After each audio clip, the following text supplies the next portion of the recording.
বিশ্বজুড়ে কোরিয়ান সিনেমার খ্যাতি ব্যাপক। এমনকি সিনেমার জন্য বেশ বড় একটি বাজার হচ্ছে কোরিয়া। স্থানীয় সিনেমার পাশাপাশি অন্যান্য ইন্ডাস্ট্রি চলচ্চিত্রের বাজার ব্যাপক বিস্তৃত এশিয়ার এই দেশটিতে। বছরের শুরুতেই ভিন্ন ভিন্ন জনরার বেশ কিছু সিনেমা মুক্তি পেয়েছে কোরিয়ান প্রেক্ষাগৃহগুলোতে।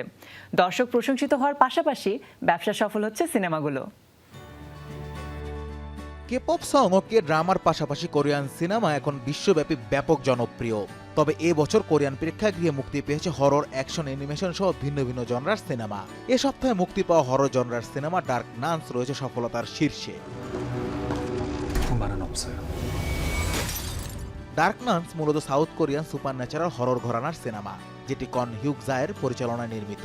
সিনেমাটি মূলত কোরিয়ান জনপ্রিয় পরিচালক জাং জায়ে হিউনের 2015 সালে দ্য প্রিস্ট সিনেমার স্পিন অফ। সিনেমাটি এ পর্যন্ত সবকিছু মিলিয়ে প্রায় $4 মিলিয়ন আয় করে নিয়েছে। এ সপ্তাহে প্রেক্ষাগৃহে মুক্তি পায় বহুল প্রতীক্ষিত হিটম্যান 2 সিনেমাটি।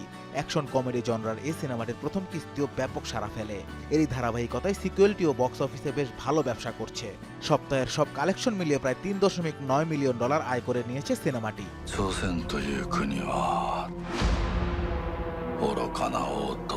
ব্যবসায়িক সাফল্যের দিক দিয়ে তালিকার 3য় নম্বরে আছে সিনেমা হারবিন। এটি মূলত কোরিয়ান স্বাধীনতা যোদ্ধাদের গল্প নিয়ে নির্মিত। ঐতিহাসিক থ্রিলার এই সিনেমাটি মুক্তির পরপরই ব্যাপক সাড়া ফেলে। এমনকি মুক্তির প্রথম দিকে ব্যবসায়িক সাফল্যে শীর্ষস্থান দখল করে নিয়েছিল সিনেমাটি। তবে নতুন সিনেমার ভিড়ে এখন কিছুটা ভাটা পড়েছে ব্যবসায়। তারপর বক্স অফিসে 3য় অবস্থানে আছে সিনেমাটি। অ্যানিমেশন সিনেমার বাজার এখন ব্যাপক বিস্তৃত।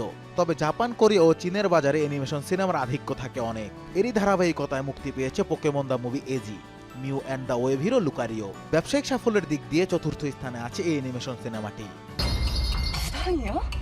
কোরিয়ান ফিল্ম কাউন্সিলের তথ্য মতে এ সপ্তাহে প্রেক্ষাগৃহে মুক্তিপ্রাপ্ত শীর্ষ 10টি সিনেমা প্রায় $8.6 মিলিয়ন আয় করে নিয়েছে, যেখানে গত সপ্তাহে আয় হয়েছিল $5 মিলিয়ন মতো। মূলত ভিন্ন ভিন্ন জনরা ও বিচিত্রতা থাকাতেই এমন সাফল্য বলছেন বিশ্লেষকরা।